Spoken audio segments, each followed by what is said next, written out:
주가 맡긴 모든 역사 힘을 다해 마치고 밝고 밝은 그 아침을 맞을 때 요단강을 건너가서 주의 손을 붙잡고 기쁨으로 주의 얼굴 배우리. 나의 주를 내가 그의 곁에 서서 배우며 나의 주를 손에 못 자국을 보아 알겠네. 하늘나라 올라가서 주님 앞에 절하고 오유하신 그 얼굴을 배울 때 있을 곳을 예비하신 그 신사랑 고마워 나의 주께 기쁜 찬송 드리리. 나의 주를 내가 그의 곁에 서서 배우며 나의 주를 손에 못 자국을 보아 알겠네.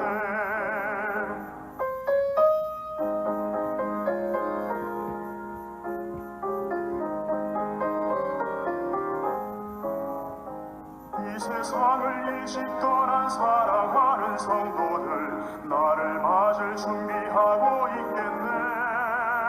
저희들과 한 소리로 찬송 부르기 전에 먼저 사랑하는 주를 배우리. 나의 주를 내가 그의 곁에 서서 배우며 나의 주를 손에 못 자국을 보아 알겠네. 영화로운 시온성에 들어가서 다닐 때 흰 옷 입고 황금길을 다니며 금고 문고 맞추어서 새 노래를 부를 때 세상 고생 모두 잊어버리리. 나의 주를 내가 그의 곁에 서서 배우며 나의 주를 손에 못 자국을 보아 알겠네.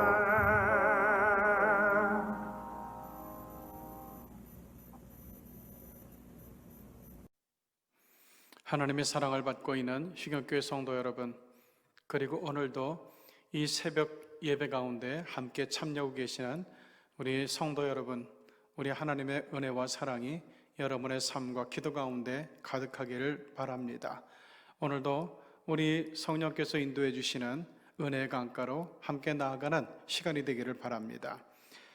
먼저 제가 사도행전 7장 54절부터 60절의 말씀을 봉독할 때 여러분도 소리를 내서 같이 봉독해 주시기 바랍니다. 그들이 이 말을 듣고 마음에 찔려 그를 향하여 이를 갈거늘 스데반이 성령 충만하여 하늘을 우러러 주목하여 하나님의 영광과 및 예수께서 하나님 우편에 서신 것을 보고 말하되 보라 하늘이 열리고 인자가 하나님 우편에 서신 것을 보노라 한데 그들이 큰 소리를 지르며 귀를 막고 일제히 그에게 달려들어 성 밖으로 내치고 돌로 칠세 증인들이 옷을 벗어 사울이라 하는 청년의 발 앞에 두니라. 그들이 돌로 스데반을 치니 스데반이 부르짖어 이르되 주 여호와 예수여 내 영혼을 받으시옵소서 하고 무릎을 꿇고 크게 불러 이르되 주여 이 죄를 그들에게 돌리지 마옵소서 이 말을 하고 자니라. 이는 살아계신 하나님의 말씀입니다. 자, 오늘 사도행전 7장 54절에서 60절의 말씀은 스데반 집사님의 순교 장면입니다. 초대교회가 7분의 집사님을 배출을 했고 이분들 중에서 가장 우리에게 익숙하게 잘 알려진 분이 바로 스데반 집사님입니다. 자, 그런데 이 스데반 집사님의 순교 장면, 그 이전에 이 거룩한 순교, 위대한 순교, 장엄한 순교, 우리의 가슴을 찔리는 그런 감동적인 순교를 남길 수 있었던 그 믿음의 근본이 무엇일까 하는 것을 우리가 한번 생각해 보려고 하는데, 저는 그것이 스데반 집사님이 가졌던 역사의식에 있다고 봅니다. 인간이 의미 있고 가치가 있으며 보람 있는 인생을 살기 위해서 꼭 필요한 것은 역사 의식을 갖는 거예요. 편협하고 이그러진 역사 의식이 아니라 전체를 아울러 보는 통전적인 역사 의식을 갖는 게 중요합니다. 여기서 내가 어떤 인생을 살 것인가 결단이 나오고 그리고 사명 의식이 나오기 때문에 그렇습니다. 스데반, 그 헬라어 성경에는 스테파누스라고 나오는데 이 스데반이라는 것은 오늘날 서양에서 아주 흔한 이름이 되었습니다. 그만큼 스데반 집사님이 남긴 인생의 의미와 감동과 영향력이 아주 컸다는 이야기입니다.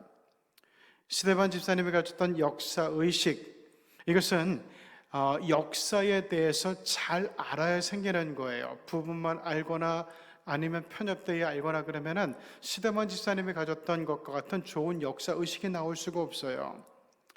자, 이스라엘의 역사를 꿰뚫으면서 스데반 집사님이 깨달은 것이 있었습니다. 그것은 뭔가 하면은 아하, 우리 하나님의 섭리가 우리 민족 위에 있구나 하는 사실, 그리고 우리 민족, 유대 민족의 사명은 이 하나님의 놀라운 섭리를 세상에 알리는 것이다.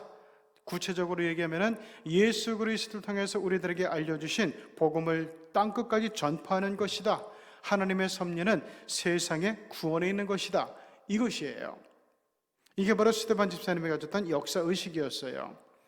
스데반 집사님이 계실 당시에는 이스라엘에 아주 쌍벽을 이루는 두 분의 엘리트가 있었습니다. 하나는 스데반 집사님이죠. 스데반 집사님은 하나님께서 세상 전체를 섭리하고 계신다는 역사관을 갖고 있는 분이에요.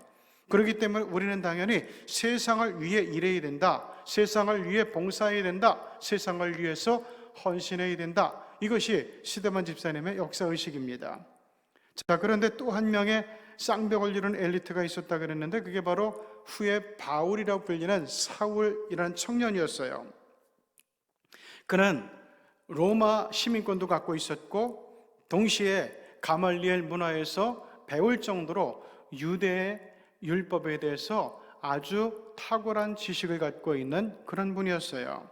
그런데 이 사울은 하나님의 섭리를 유대인에게만 제언하는 유대 중심적인 역사관을 갖고 있었어요. 그래서 이 스데반이 갖고 있던 역사관, 역사의식, 사울이 갖고 있었던 역사관, 역사의식이 서로 맹렬하게 충돌을 하게 됩니다. 그 충돌이 굉장히 아주 뜨거웠어요. 그리고 치열했습니다. 결국은 누가 이겼는가 하면은 유대인, 하나님께서 유대인만 축복하고 유대인을 선민 삼고 유대인에게 관심 있고 하나님은 유대인을 통해서 섭리하시는 분, 유대인에게만 섭리하시는 분, 이런 의식을 갖고 있던 속 좁은 유대인들의 지지를 받은 사울이 승리하게 되고 이 사울에 의해서 스데반 집사님은 처형되게 됩니다. 그 이후로 다마스커스로 넘어가다가 바울이 부활하신 주님을 만나게 되고 바울이 완전히 깨지게 되고 신앙이 깨지고 자아가 깨지고 역사의식이 깨지면서 바울이 회개를 하죠. 그러면서 거듭남의 변화가 일어나게 됩니다. 자, 이것은 스데반 집사님이 갖고 있던 역사의식으로 사울이 돌아섰음을 의미하는 사건이에요. 스데반 집사님을 처형시킨 것은 씻을 수 없는, 되돌릴 수 없는 바울의 치명적인 실수와 잘못이었죠. 바울은 평생 세 가지의 가시를 갖고 살았다 그러잖아요. 자, 육체의 가시를 갖고 살았는데 그것 때문에 바울이 얼마나 고난을 당했는지 몰라요. 근데 하나님께서는 야, 내 은혜가 내게 족한 거야 라고 응답해 주셨어요. 저는 그것이 스데반 집사님을 처형했던 바울의 되돌릴 수 없는 실수와 잘못 때문에 평생 그 가시의 고통을 당하지 않았는가 하는 생각을 가끔 해보게 됩니다. 영어에서 역사라고 하면 히스토리라 그러죠. 히스토리를 풀어서 얘기하면 his story, 그분의 이야기란 뜻이에요. 그럼 구체적으로 여기서 얘기하는 he는 누구일까요? 어떤 사람일까요? 영웅일까요? 아니면 흘러간 세상의 신들일까요? 아니면 요즘에 전지전능하다고 얘기하는 슈퍼컴퓨터일까요? 태초부터 지금까지 여전히 세상을 다스리며 역사하는 그분은 한 분밖에 없어요. 바로 하나님이죠. 때문에 역사, 히스토리는 바로 하나님 그분의 이야기라는 얘기입니다. 역사는 하나님께서 인간의 삶 속에서 어떻게 섭리하셨는가를 말해주는 거예요. 그러므로 역사는 하나님께서 우리 인류에게 주신 삶의 교과서입니다. 그거를 보고 우리는 지침을 얻고, 그거를 보면서 인도를 받고, 그것을 보면서 이해를 하고, 그것을 보면서 미래를 준비하게 되죠. 역사를 보면은 우리 인생의 결과도 내다볼 수 있기 때문에 그래요. 자, 그래서 하나님은 역사의 주인이세요. 여기에 비춰볼 때 우리 인간 하나하나의 삶은 역사에 보이지도 않는 한 점에 불과할 뿐이에요. 교회도 마찬가지입니다. 사람들의 손에 의해서, 기계 장비에 의해서 세워지지만, 그러나 그 교회의 주인은 하나님이세요. 세상에 있지만 세상 속에 있지 않고 하나님의 기관으로 존재하는 것이 바로 교회입니다. 역사 속에서 하나님께서 이 세상을 다스린다는 사실을 증거하는 기관이 딱 하나가 있는데, 그게 바로 우리가 섬기는 교회예요. 교회가 완전하게 되고 세상을 완전하게 만들어가는 것, 이것이 그리스도인이 가져야 되는 중요한 역사 의식이에요. 역사는 누군가 이야기하는 것처럼, 역사학자들이 얘기하는 것처럼 인간들이 만들어낸 사건들을 연결시켜 놓은 고리가 아니에요. 기록의 고리가 아니고 기록의 편집이 아니에요. 역사는 하나님께서 세상을 다스리시는 원리입니다. 오늘 말씀을 보게 되면 스데반 집사님이 증거하는 것이 나와요. 아브라함의 믿음이 히브리 민족의 탄생을 불러왔어요. 히브리 후손 예수 그리스도의 복음이 인류를 멸망에서 벗어나 구원에 이르는 소망의 역사관을 갖게 했음을 이 스데반 집사님이 얘기하는 거예요. 이게 스데반 집사님의 역사의식이에요. 그러므로 올바르고 진정한 역사의식의 출발점은 어디에서 시작되는가? 하나님에 대한 믿음에서 시작되는 거예요. 이거를 스데반 집사님이 오늘 우리에게 가르쳐 주는 겁니다. 자, 스데반 집사님이 아브라함의 믿음을 맨 처음 언급하는데요. 왜냐하면 진정한 역사의식의 출발점이 된 것이 바로 아브라함이 가졌던 믿음이었기 때문에 그렇습니다. 2절부터 제가 보죠. 스데반이 이르되 여러분 부용들이여 들으소서. 우리 조상 아브라함이 하란에 있기 전 메소포타미아에 있을 때, 메소포타미아 구체적으로 갈대아 우르 지역이죠. 영광의 하나님이 그에게 보여 이르시되 내 고향과 친척을 떠나 내가 내게 보일 땅으로 가라 하시니, 아브라함이 갈대아 사람의 땅을 떠나 하란에 거하다가, 자, 갈대아 우르는 지금도 거기서 발견되는 유적들을 보면은요, 굉장히 수준 높은 문명을 구가하는 도시였음을 알 수 있어요. 자, 이 살기 좋고 편한 곳에서 하나님께서 보낸 아브라함, 그 하란 땅, 여기는 갈대아 우르보다 훨씬 더 낙후된 곳이었어요. 그런데 하나님은요, 이 하란에서 또 다른 곳으로 옮기라는 거예요. 4절. 아브라함이 갈대아 사람의 땅을 떠나 하란에 거하다가 그의 아버지가 죽음에 하나님이 그를 거기서 너희 지금 사는 이 땅으로 옮기셨느니라. 지금 이 사는 땅이 바로 이스라엘 땅이죠. 근데 하나님께서는 아브라함을 계속해서 어디로 인도하시는가 하면은 베델, 예루살렘, 헤브론, 점점 안 좋은 땅으로, 그리고 저 밑에 네게브 사막으로 인도를 해요.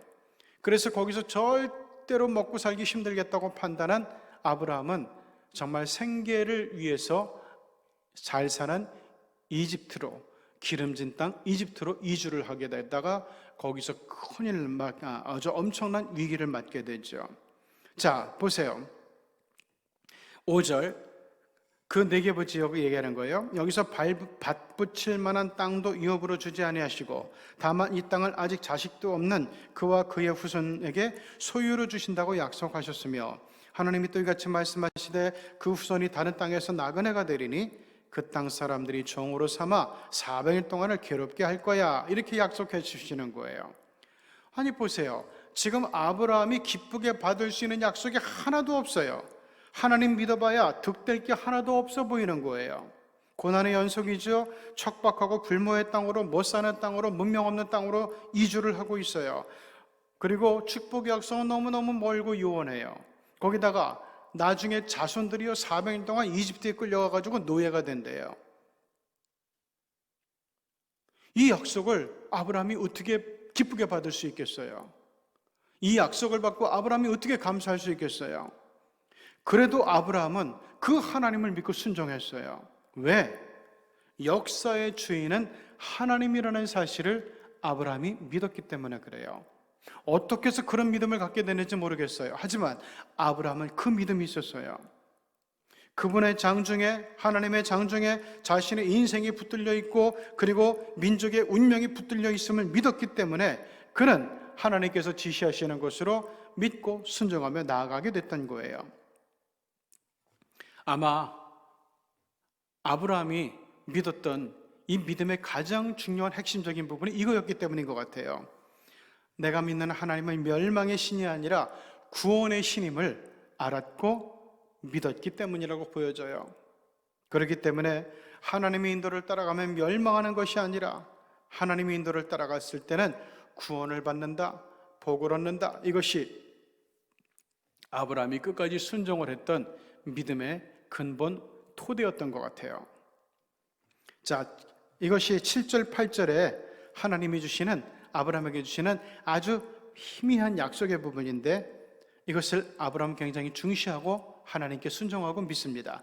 7절, 또 이르시되 종 삼는 나라를 내가 심판하리니 그 후에 그들이 나와서 이곳에서 나를 섬기리라 하시고 할례의 언약을 아브라함에게 주셨더니, 자, 아브라함아, 너를 괴롭게 하고 네 후손을 힘들게 하고 종 삼는 나라를 내가 심판할 거야. 그리고 그 후에 400년 노예 생활 후에 그들이 나와서 지금 여기서 나를 섬기게 될 것이다. 그러면서 그 할례 언약, 하나님의 백성이라는 증거죠. 이 증거를 아브라함에게 주시는 거예요. 하나님의 약속과 인도하심은 오늘도 마찬가지입니다.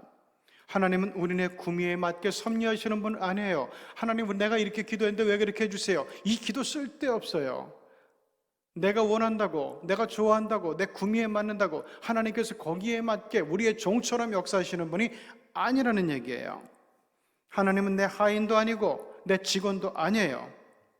우리에게도 아브라함의 믿음이 필요해요. 이거 나한테 득이 될 것 같지 않은데, 나한테 기쁨을 줄 것 같지 않은데, 나에게 복이 될 것 같지 않은데, 그럼에도 불구하고 나는 내 주인 되시는 하나님을 따라가겠다. 이것이 아브라함이 가진 믿음이었고 이것이 축복으로 이어지는 믿음이었던 거죠. 스데반이 바로 보았던 믿음의 역사관입니다. 이것을 오늘 우리 교회가 이어받아야 돼요. 아브라함의 믿음을 보고 스데반이 본받았고 스데반이 보고 본받던 그 믿음을 오늘 우리 교회가 이어받아야 된다는 거죠. 그래서 교회로 인하여 이 소망의 역사관이, 하나님은 멸망의 신이 아니라 구원의 신이라는 이 소망의 역사관이 전 인류에게 전파되게 돼야 돼요. 얼마 전에 프랑스에 사는 93살 된 할아버지가 코로나19에 감염이 되어서 병원에 이송이 됐습니다. 그분은 24시간 동안 산소 공급을 받았어요.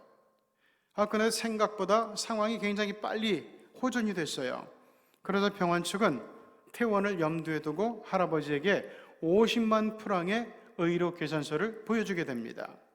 그러자 그 계산서를 본 할아버지가 갑자기 눈물을 흘리는 거예요. 직원은 할아버지를 달래면서 할아버지 계산서 때문에 너무 괴로워하지 마세요. 달리 방법이 있을 거예요. 라고 말해줍니다. 그때 할아버지가 이런 말을 해요. 나는 치료비 때문에 눈물을 흘리는 게 아닙니다. 나는 치료비를 전부 지불할 능력도 있습니다. 내가 눈물을 흘리는 것은 고작 24시간 공급받은 산소의 금액이 50만 프랑이나 된다는 사실입니다. 이제껏 나는 93년 동안이라 하나님께서 주신 산소를 마시면서도 돈 한 번 지불한 적이 없습니다. 하나님은 나에게 어떤 청구서도 내미신 적이 없었습니다. 이제야 나는 하나님한테서 얼마나 많은 빚을 지고 살았는지 알게 되었고, 하나님은 나에게 한 번도 그 비용을 말씀하신 적이 없고 요구하신 적이 없다는 사실에 감격해서 이러는 겁니다. 병원 직원은 할아버지 얘기를 들으면서 자신도 모르게 고개를 숙였다고 해요. 이 시간 코로나 때문에 온갖 불평과 근심과 짜증과 원망과 답답함이 난무하는 시간이죠. 그런 날들이에요. 그러나 여러분, 우리가 함께 말씀 가운데서 만나는 이 시간이야말로, 하나님께서 활짝 열어주시는 이 하루야말로 우리가 정말로 감사해야 할 순간이 아닐까요? 오늘도 우리 하나님 앞에서 하나님의 은혜 감사하면서 이 무한한 생명과 공기와 산소와 그리고 이 무한한 삶의 보조장치, 유지장치들을 우리들에게 값없이 허락해 주신 하나님께 감사하면서 이 하루를 믿음으로, 믿음의 역사의식으로 열어나가는 저와 여러분이 되시기를 간절히 바랍니다. 기도하겠습니다. 우리 하나님 아버지, 은혜 감사합니다. 하나님, 우리는 공짜에 익숙해지는 속성을 가진 인간입니다. 내 것이 아닌데도 내가 공짜로, 무료로 자꾸만 쓰다 보면 이것이 내 것인 줄을 착각하게 됩니다. 마치 우리 식용교회 주차장을 이웃 주민들에게 개방을 하니까 이분들이 아무런 값도 없이 주차장을 마음대로 사용하다가 이것이 내 땅이거니 내 전용 주차장이거니 주장하게 되는 것과 같은 이치인 것 같습니다. 이 비싼 산소를 우리가 이제껏 평생 동안 마음껏 마시면서도 한 번도 하나님께서는 그 비용을 우리에게 청구하신 적이 없으셔서 당연히 하루가 내 것인 줄 알고, 공기가 내 것인 줄 알고, 환경이 내 것인 줄 알고, 저 하늘이 내 것인 줄 알고, 이 땅이 내 것인 줄 알고 살아왔던 그런 모습을 이제 하나님 앞에 내려놓기를 원합니다. 하나님, 우리 하나님께서 주시지 않으면, 하나님께서 생명 유지장치를 우리들에게 허락해 주시지 않았다면 우리는 단 한순간도 살 수가 없는 미약한 존재들입니다. 오늘도 하나님의 장중에서 우리 하루가 열리고 우리 생명이 열리고 생명이 유지되고 있다는 사실에 감사하면서 하나님, 감사로 열어가는 이 하루가 되게 하여 주시옵소서. 하나님, 감사합니다. 주 예수님의 이름으로 기도드리옵나이다. 아멘.